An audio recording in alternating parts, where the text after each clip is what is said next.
بسم اللہ الرحمن الرحیم۔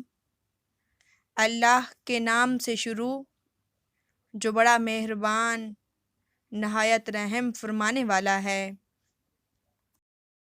حضرت سہل بن سعد ساعدی رضی اللہ تعالی عنہ روایت کرتے ہیں کہ ایک آدمی حضور نبی اکرم صلی اللہ علیہ وآلہ وسلم کی خدمت میں حاضر ہوا اور اس نے عرض کیا، یا رسول اللہ صلی اللہ علیہ وآلہ وسلم، مجھے کوئی ایسا عمل بتائیں جسے کرنے سے اللہ تعالیٰ بھی مجھ سے محبت کرے اور لوگ بھی۔